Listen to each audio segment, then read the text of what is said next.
Bonjour à tous chers amis bibliothécaires, j'espère que vous allez bien. Cette semaine, je vous emmène pour découvrir une histoire que j'avais déjà vite fait évoquée sur la chaîne. Donc ce sera une vidéo réédition qui concerne la fameuse poupée maudite Okiku qui se trouve au temple d'Hokkaido. Mais bien sûr, avant de commencer à vous en dire plus sur le sujet, comme d'habitude, je vous invite à vous installer bien confortablement, à prendre quelque chose à boire ou à manger, de vous installer bien confortablement, bien au chaud, puisque la fraîcheur là commence à bien se faire sentir. Si vous avez l'habitude d'écouter en podcast, ne changez pas vos habitudes et faites ce que vous avez à faire. Et si vous êtes prêt, bien installé et curieux d'en savoir plus sur cette fameuse poupée maudite, je vais pouvoir commencer. Il faut savoir que certaines histoires ne sont pas vraiment faites pour dormir en paix, surtout si vous la vivez vous-même. Elles vont continuer à murmurer à travers le temps. Et aujourd'hui, pour vous raconter cette histoire, je vous invite à faire vos bagages et à vous rendre dans le nord du Japon, sur l'île froide et brumeuse d'Hokkaido. Là-bas, apparemment se trouverait une poupée qui, selon la légende, renfermerait l'âme d'une petite fille partie trop tôt et qui montre sa présence par différentes petites choses. Cette poupée serait supposément maudite et on l'appelle la poupée Okiku. Tout d'abord, pour vous remettre dans le contexte de l'époque, sachez que le Japon, à ce moment-là de l'histoire, était encore prisonnier du féodalisme. Le monde entier, à ce moment-là, lui, était plutôt dans les progrès de la technologie, la science, etc., alors que de son côté, le Japon restait plutôt attaché à ses croyances, à sa mythologie, ses fables, donc ancré vraiment dans son histoire, alors qu'en gros, les autres pays essayaient d'aller vers l'avant. C'était une terre, et on peut le dire encore aujourd'hui d'ailleurs, où les démons ou oni, les fantômes, les vampires et autres créatures, qui sont généralement des yokai au Japon, peuvent errer librement et où beaucoup de Japonais sont friands de ces histoires et surtout croient beaucoup à ces esprits, ces créatures, etc. C'est également une terre où il n'est pas curieux de trouver des gobelins ou des mauvais esprits qui, à l'époque et encore aujourd'hui, harcèlent constamment les gens normaux. D'ailleurs, à cette époque, tous les 3 février, on chassait les mauvais esprits en se rendant dans des sanctuaires et on pratiquait des rituels ou des coutumes folkloriques que l'on appelle donc des événements Setsubun. Il y avait également au Japon, comme dans d'autres pays du monde, des monstres lacustres qui dévoraient les enfants. Il y a des forêts qui sont réputées maudites, comme la fameuse grande forêt d'Aokigahara, qui se trouve au nord-ouest du mont Fuji. On dit que, pour faire court, celle-ci rendrait les gens fous et malheureusement les pousserait au suicide. Il y a aussi les fameux renards qui étaient sacrés et qui le sont quelque part, toujours. Si je vous donne comme exemple en parlant du renard à 9 queues, je pense que vous avez sans doute déjà entendu parler de celui-ci. Eh bien, c'est une des créatures typiques mythologiques japonaises.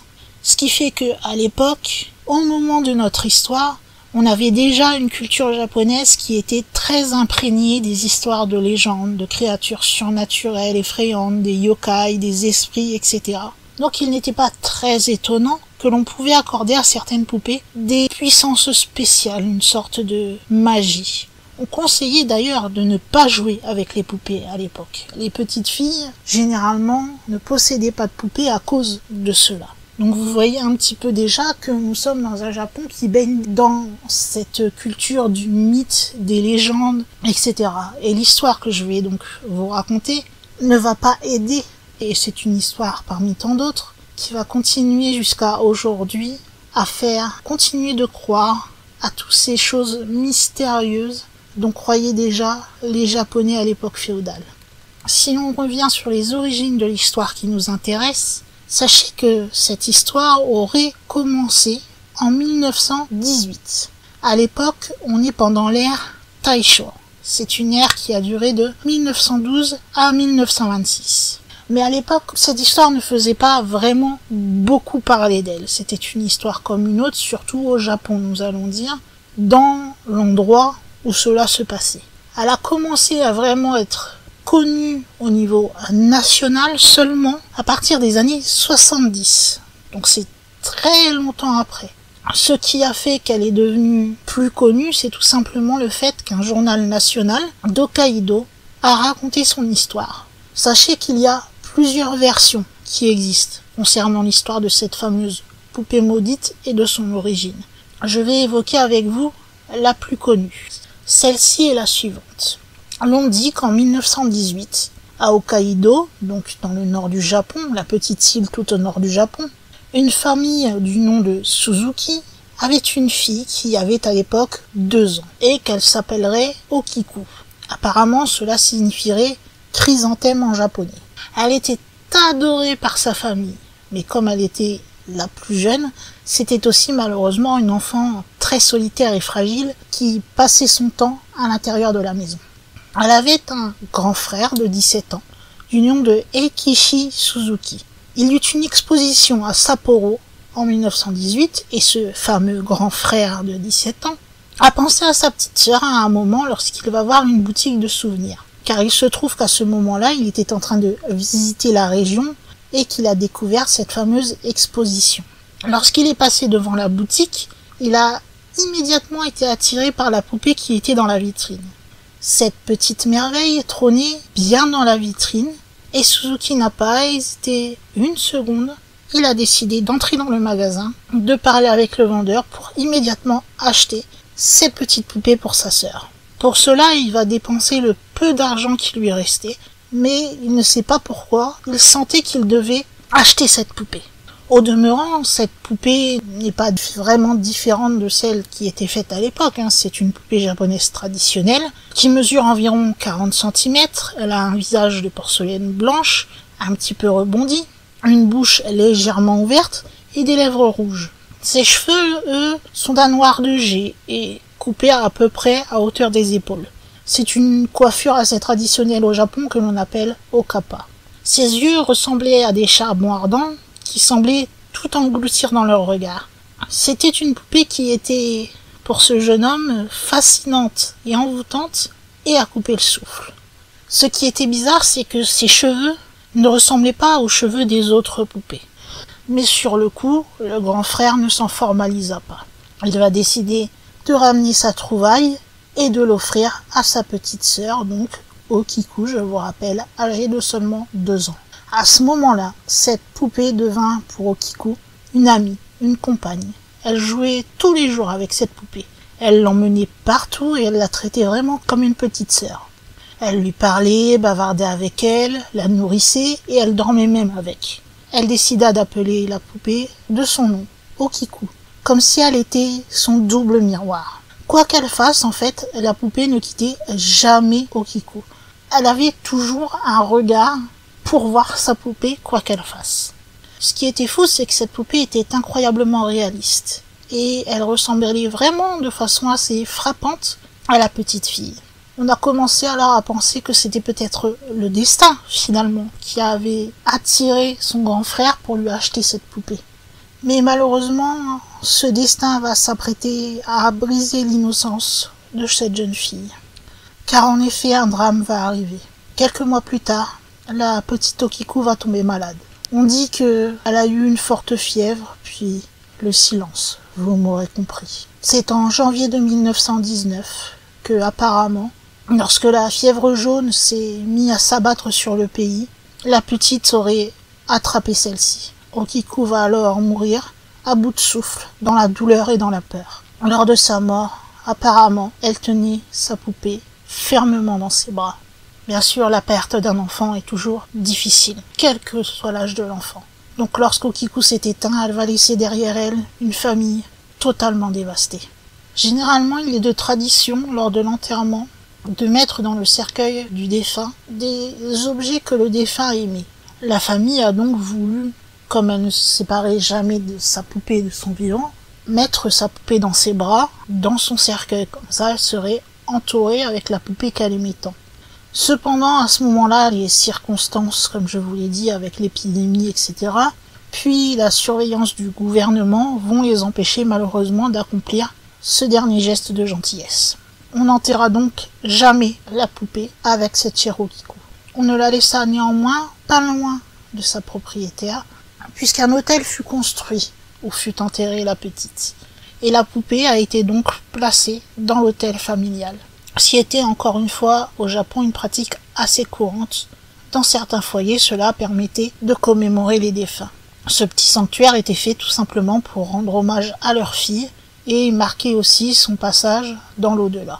Les jours après le décès de la petite Okiku vont passer, puis ça va être des semaines, et à partir d'un moment, le mystère va commencer. La famille va régulièrement sur la tombe de la petite. Mais un jour, celle-ci va commencer à remarquer que les cheveux de celle-ci, qui étaient normalement, comme je vous l'ai dit lorsque le jeune homme l'a acheté, coupés à hauteur des épaules, avec des pointes qui étaient nettes, maintenant la poupée avait des cheveux qui étaient emmêlés, fourchus, et qui lui arrivaient jusqu'à la taille. Ils étaient en plus donc d'être en bataille de couleurs différentes, et en plus de cette taille qui avait augmenté, le toucher qu'elles avaient était aussi différent. Au début, la famille qui est encore en plein deuil pense tout simplement à une illusion due au chagrin qu'ils ont par rapport à la perte de leur fille et que c'est ce chagrin qui leur joue tout simplement des tours. Mais non. À chaque fois qu'ils reviennent, ils voient que les cheveux continuent de pousser. Puis des choses étranges vont commencer encore à arriver. Ce n'est plus seulement les cheveux de la poupée qui poussent qui commencent à leur poser des questions, car en plus de cela maintenant, la nuit, les parents vont commencer à rêver que leur petite apparaît près de leur lit. Puis les événements vont commencer à s'intensifier, à être de plus en plus effrayants, et ils vont se transformer en véritables manifestations spirituelles. Il va être rapporté que des lumières s'allumaient et s'éteignaient sans raison, on entendait des coups dans la maison, il y avait également des bruits et des voix étranges qui pouvaient être entendus, et à mesure que l'année approchait de certaines dates clés, comme l'anniversaire d'Okiku par exemple, ou le jour de sa mort, eh bien ces manifestations étaient de plus en plus intenses.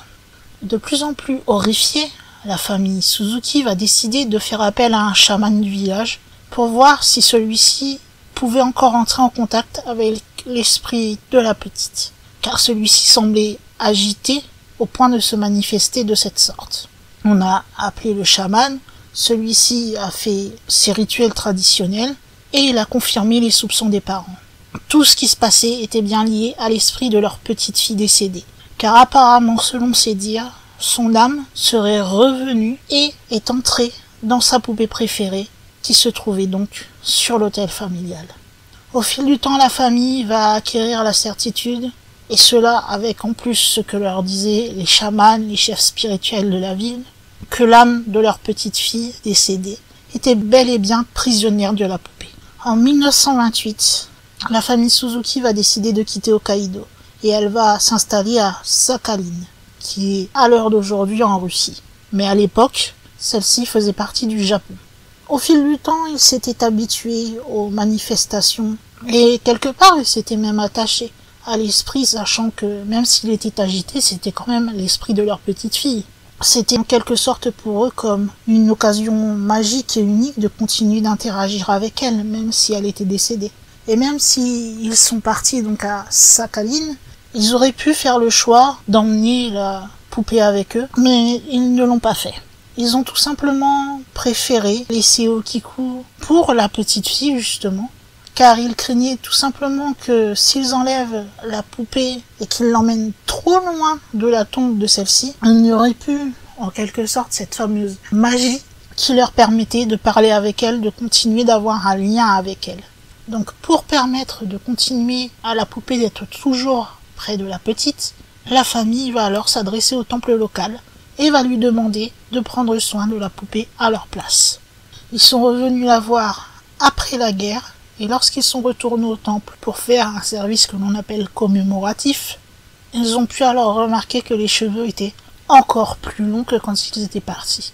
En ce qui concerne le temple et les moines qui gardaient cette fameuse poupée, lorsqu'ils ont eu la proposition des parents de continuer de veiller sur la poupée et sur la tombe de la petite fille, ceux-ci avaient déjà entendu beaucoup d'histoires sur la fameuse poupée extraordinaire qui était dite une poupée maudite dont les cheveux poussaient chaque année.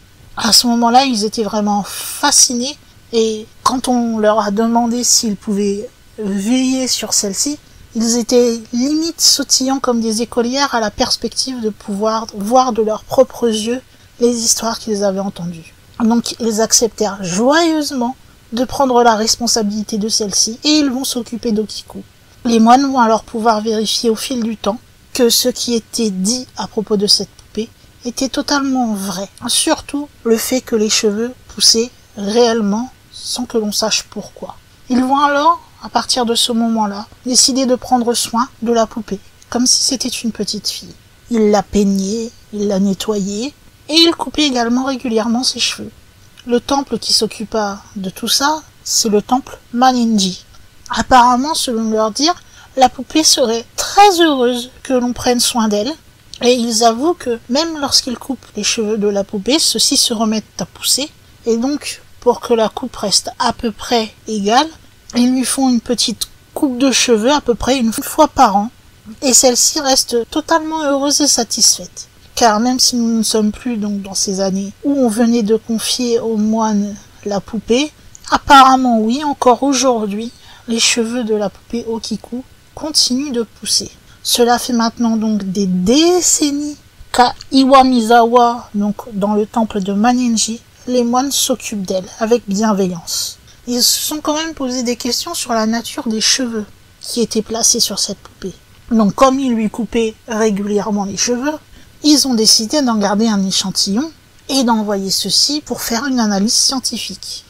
L'examen scientifique des cheveux de la poupée va montrer que ces cheveux étaient ceux d'un enfant humain.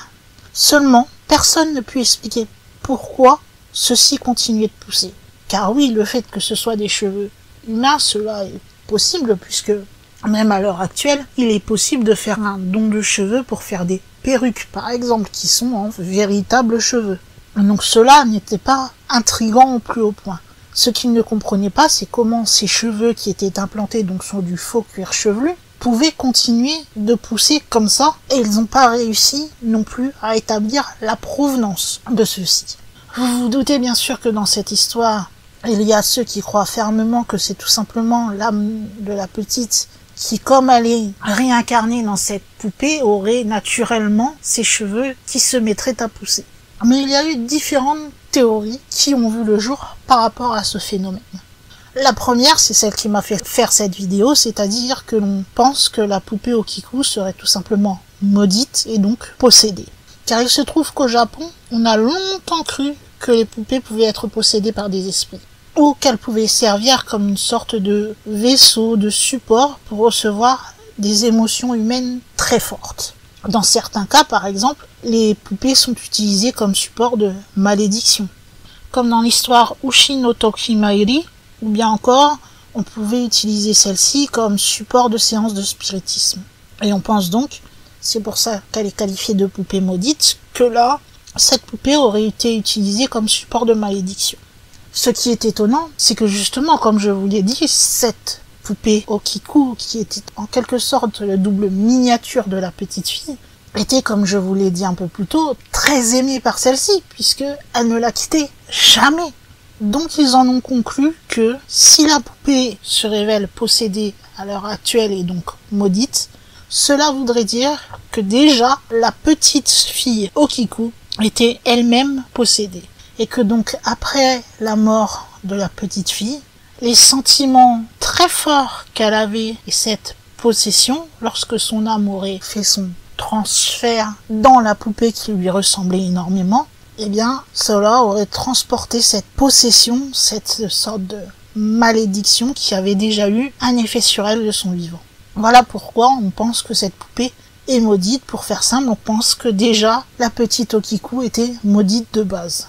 La deuxième théorie, elle qui concerne plus les cheveux de la poupée, elle dit que il est possible que la cause de la croissance des cheveux de la poupée serait tout simplement due au fait que les cheveux se sont, entre guillemets, déplacés au fil du temps, en gros, soit détachés ou décollés au fur et à mesure. Ils expliquent cela par rapport au fait que, à l'époque, la méthode générale pour installer des cheveux sur une poupée au Japon, donc pour faire une transplantation de cheveux, consistait tout simplement à plier une longue mèche de cheveux en deux et de la coller sur la tête de la poupée. Rien de plus simple. Si vous voulez un exemple, si vous voulez par exemple que votre poupée ait à peu près une chevelure d'une longueur de 20 cm, il vous faudra alors des mèches qui font environ 40 cm, comme ça une fois pliée en deux, vous aurez votre chevelure de 20 cm. Vous la collez avec les fameux trous, je sais pas si vous avez déjà vu des poupées sans cheveux, il y a des fameux trous prêts pour justement enfoncer un petit peu pour que la colle tienne et que les cheveux restent à peu près en place. Et vous installez donc vos cheveux et vous avez votre chevelure d'à peu près 20 cm. Seulement, avec cette technique, lorsque les cheveux sont transplantés et collés, le problème c'est que la colle de l'époque vieillit.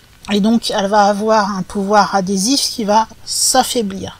Donc on explique que les cheveux pourraient pousser sans arrêt, soi-disant par le fait que ceux-ci tout simplement se décolleraient au fur et à mesure, les faisant donc se déplacer un cheveu par un cheveu tout doucement, ce qui donnerait cette fameuse apparence de cheveux qui auraient poussé de manière inégale.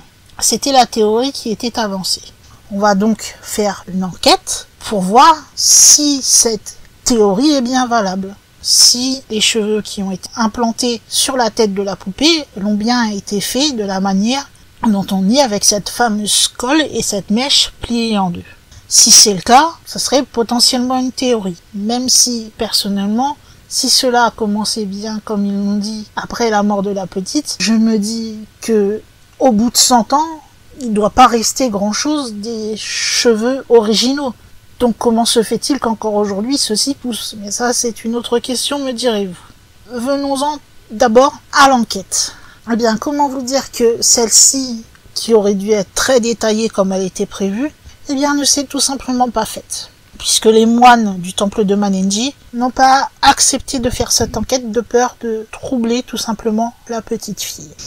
Maintenant, cette poupée, toujours au temple de Manenji, on peut aller la voir, vous pouvez lui rendre visite. Et depuis que l'on peut aller voir celle-ci, il y a eu des légendes et des témoignages la concernant. Certains visiteurs, par exemple, vont affirmer qu'ils ont ressenti une présence étrange lorsqu'ils étaient près d'Okiku. D'autres disent que ses cheveux qui sont légèrement ébouriffés et que son expression qui n'a aucune émotion crée une atmosphère assez unique qui peut donner à certains quelque part une impression étrange, comme si quelqu'un ou quelque chose les observait. Certains vont jurer qu'ils ont vu les yeux de la poupée changer légèrement de position, comme s'ils étaient suivis du regard. D'autres vont dire qu'ils ont entendu des murmures dans la salle où maintenant est exposée la poupée d'Okiku. Apparemment, celle-ci serait un peu comme la poupée Robert, je ne sais pas, je crois que tout le monde connaît à peu près cette histoire, c'est pour ça que je ne l'ai pas évoquée sur la chaîne. Car, comme lui, elle n'aime pas être photographiée. Car je vous rappelle, pour ceux qui ne connaissent pas la poupée Robert, vous ne pouvez pas la photographier sans lui demander son autorisation, sinon il vous arrive des bricoles. Là, c'est même pas qu'il faut demander son autorisation, c'est qu'elle ne supporte pas du tout d'être photographiée. Et lorsque quelqu'un veut prendre en photo la poupée, aucune des photos qui a été prise n'est réussie. Soit elles vont être floues, ou quelque chose d'involontaire va se trouver sur la photo et gâcher celle-ci. Donc au final, au vu de tout ça, il a été décidé tout simplement d'interdire de prendre des photos de la poupée pour faire plus simple. Et malgré toutes ces histoires sur la poupée, cette popularité de la poupée Okiku, le temple, lui, reste discret à ce sujet. Les moines ne sont pas sautés de joie ou quoi par rapport à ce qu'il se passe. Pour eux, elle est simplement une poupée spéciale dont ils s'occupent avec soin, tout simplement. Elle porte en elle l'âme d'une petite fille et en s'occupant de la poupée, ils continuent en quelque sorte de s'occuper de cette petite. C'est tout, ils ne voient pas plus loin que ça, ils ne cherchent pas à comprendre plus. Ils ne respectent que le souhait de la famille quand elle a décidé de confier cette poupée au temple Manenji. À l'heure actuelle, pour terminer la vidéo, il est encore possible de voir la poupée Okiku car elle est toujours dans le temple d'Hokkaido. Mais bien sûr, au fil des années, surtout comme je vous l'ai dit, à partir des années 70 où elle sera publiée dans le journal, la renommée de la poupée, elle va grandir au fur et à mesure. Mais il n'y a pas que sa renommée qui va grandir, car ses pouvoirs aussi vont se développer davantage. En plus des cheveux qui se mettraient à pousser, de ce qu'a vécu la famille, eh bien certains visiteurs disent que les yeux apparemment bougent, qu'elle les regarde. Certains disent même qu'ils ont l'impression qu'elle respire.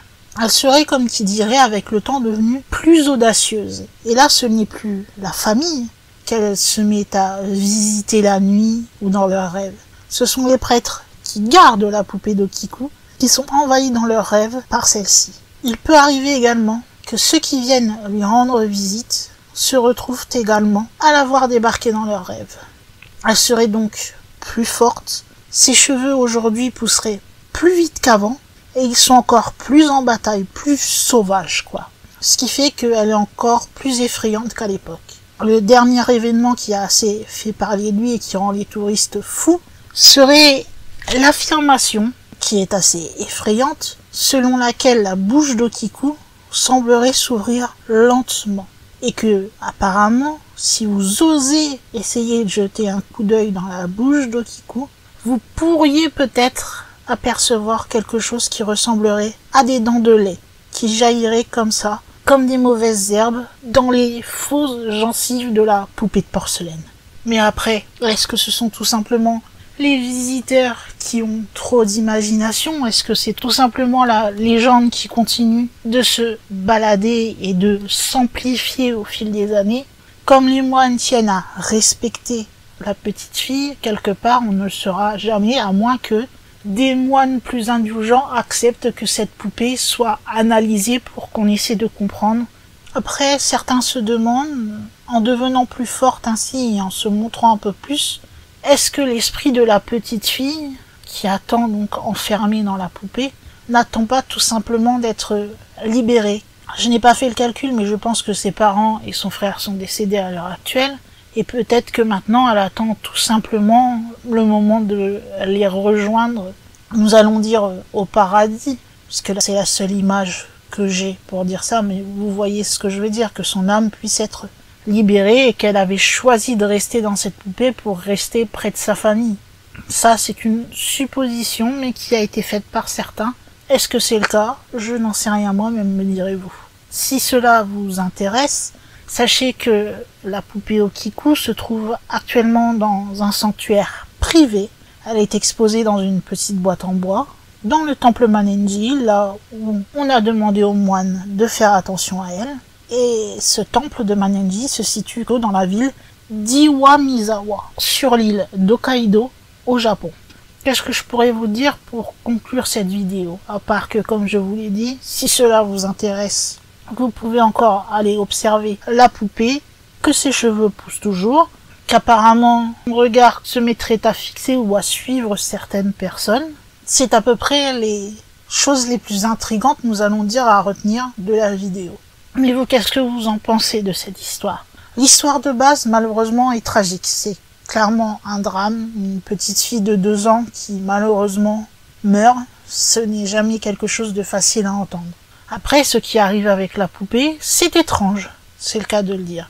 Mais le fait que les moines n'acceptent pas, même si je le comprends, par respect pour la petite fille et l'âme qui serait dedans, donc de cette petite, faire examiner celle-ci pour quelque part peut-être avoir des réponses aux questions qui entourent tout ce phénomène étrange, cela fait qu'elle reste une des poupées les plus mystérieuses du monde.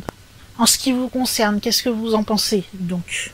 Et si jamais, par exemple, vous vous trouviez en face d'elle, est-ce que vous oseriez essayer de lui parler, de soutenir ce fameux regard qui apparemment suivrait les gens? Eh bien, vous pouvez me dire tout cela et peut-être plus en allant dans les commentaires, tout simplement. En plus du commentaire, vous pouvez également, si la vidéo vous a plu, laisser un petit like ou pouce en l'air. Vous pouvez aussi, si ce n'est pas encore fait, vous abonner à la chaîne, ça vous prend que quelques secondes. Et surtout, si vous êtes abonné, n'oubliez pas de cliquer sur la petite cloche, de cocher la petite case recevoir toutes les notifications, comme ça, dès qu'une vidéo est publiée sur la chaîne, vous aurez une notification et vous serez mis au courant, vous n'aurez plus qu'à suivre le lien, tout simplement. Eh bien, mes chers amis, je crois qu'il est temps pour moi de fermer le livre concernant les objets maudits, de le ranger à sa place dans les étagères de la bibliothèque, et également, en tant que gardienne de la bibliothèque, de fermer les portes de celle-ci. et de vous dire tout simplement à la semaine prochaine pour une nouvelle vidéo. Bye!